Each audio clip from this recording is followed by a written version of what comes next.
Dalam sebuah hadis riwayat al-Imam Abu Daud dan al-Imam At-Tirmidzi serta selain keduanya,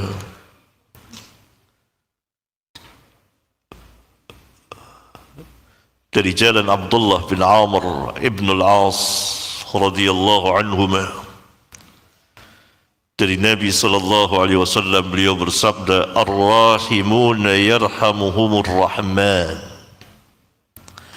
Orang-orang yang penyayang akan disayangi oleh Ar-Rahman. Irhamu ahlal ardi yarhamkum man fis sama. Sayangilah penduduk bumi, niscaya Allah yang ada di langit akan menyayangi kamu. Ya, indah sekali sabda ini, dan menunjukkan bahwa umat Islam umat yang penyayang, umat yang hatinya lembut. Oleh karena itu pernah terjadi dalam sebuah hadis yang dikeluarkan oleh Imam Al-Bukhari dan Muslim, an Aisyah radhiyallahu anha qalat, dari Aisyah radhiyallahu anha dia berkata, jaa a'rabiyyun ila an-nabi sallallahu alaihi wasallam faqala, pernah datang seorang A'rabi, orang yang tinggal di pedalaman atau di kampung, di desa, datang kepada Nabi sallallahu alaihi wasallam. Faqala, orang itu berkata, tuqabbiluna as-sibyana fama nuqabbiluhum.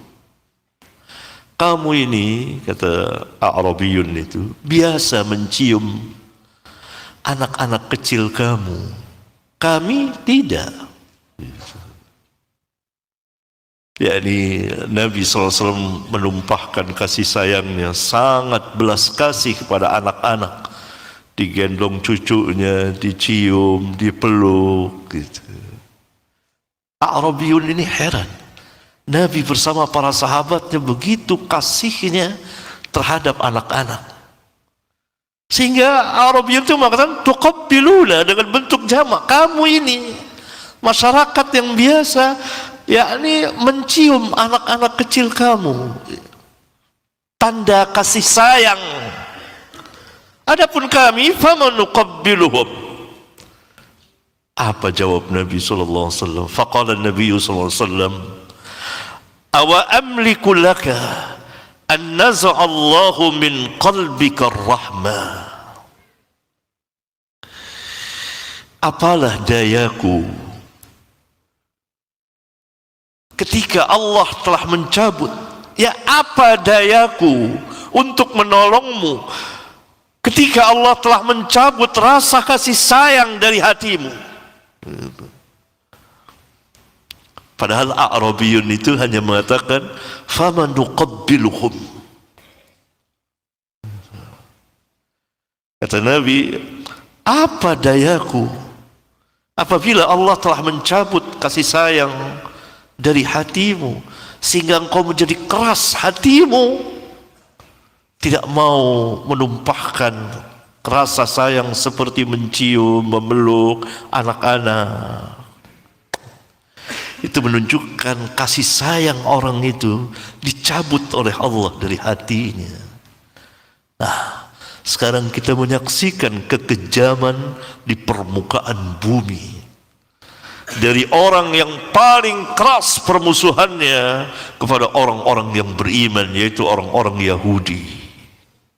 Bukan hanya masalah mencium anak, memeluk anak-anak kecil, tapi ribuan anak-anak dibunuh, dibom. Bahkan bayi-bayi yang baru hidup beberapa hari saja mati. Bukan hanya 1, 2,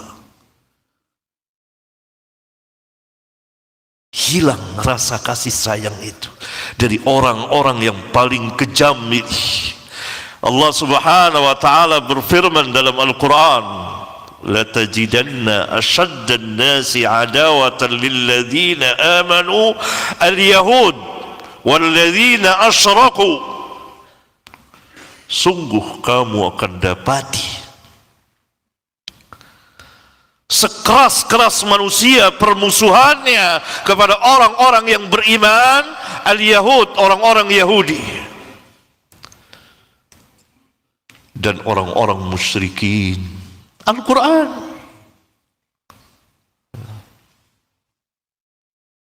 Lihat, semua dilakukan oleh Yahudi. Dan orang tidak bisa berbuat banyak. Bahkan persatuan bangsa-bangsa pun diabaikan. Diadakan gencatan senjata, masih menembaki kaum muslimin. Yahudi. Tidak aneh. Bapak-bapak mereka dahulu adalah membunuhi para nabi dan rasul. Bukan hanya 1-2 orang, puluhan.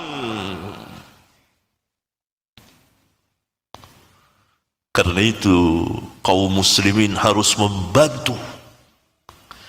Karena Nabi yang mulia mengumpamakan kita ini, orang-orang yang beriman, al-mu'min lil-mu'min kal-bunyan, seperti sebuah bangunan. Orang mukmin bagi mukmin lainnya seperti sebuah bangunan, yashuddu ba'duhu ba'dan, saling menguatkan satu dengan yang lainnya. Kemudian Nabi menganyamkan jari jemarinya seperti ini, masuk semua jarinya gini. Orang mukmin tidak boleh lepas. Dalam hadis yang lain diumpamakan seperti sebuah jasad. Jika sakit salah satu anggota tubuh, menjalar ke lain. Saudara-saudara kita luka, tidur saja tidak tenang. Mereka minta 1 hari untuk tidur nyenyak, tidak dapat. Diserang terus oleh Yahudi. Malu kita tidur nyenyak di sini. Minta 1 malam aja untuk tidur nyenyak, tidak bisa.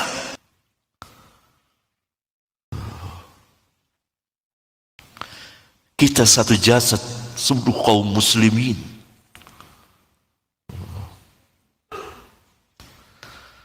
Harus membantu. Dalam hadis yang lain yang dikeluarkan oleh Imam Abu Daud dan para imam lainnya, Rasulullah SAW bersabda, jahidul musyrikina bi amwalikum wa anfusikum wa alsinatikum. Berjihadlah melawan kaum musyrikin dengan harta-harta kamu dan diri-diri kamu serta lisan-lisan kamu. 3 jihad itu. Kalau bisa semuanya ya baik. Kalau tidak bisa sebagiannya, bi amwalikum, pertama dengan harta-harta kamu. Menginfakkan, membantu. Termasuk dengan harta memboikot perang ekonomi, produk-produk Yahudi dan orang-orang yang langsung membantunya. Karena muamalatul kuffar, bermuamalah dengan orang-orang kuffar, kata ulama, ini kaidah. Ulama membuat kaidah, muamalatul kuffar jaizatun. Bermuamalah dengan orang-orang kufar boleh, hukumnya mubah. Kemudian ulama membuat pengecualian, illa, kecuali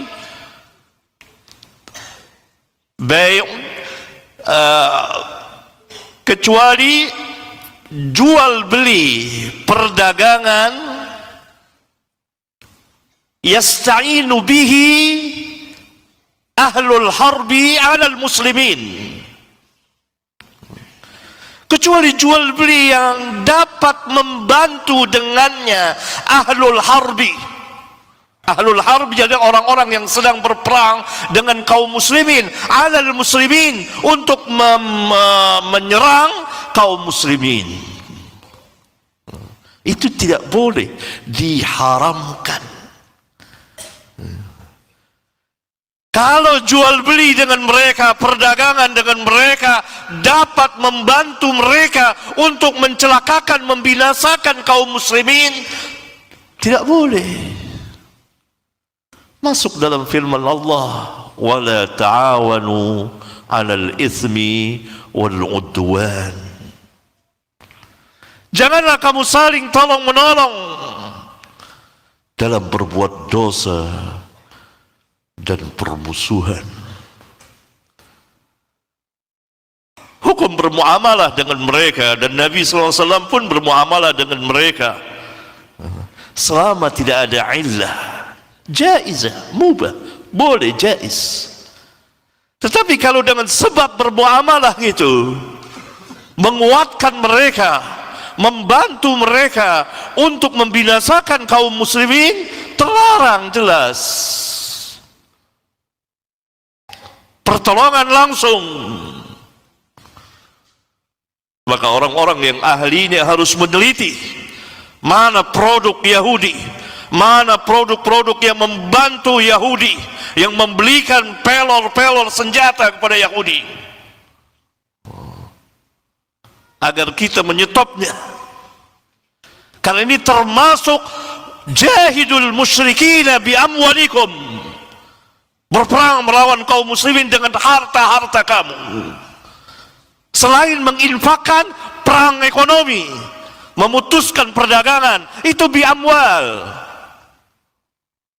Karena lafaz bi amwal, Nabi bersabda secara umum.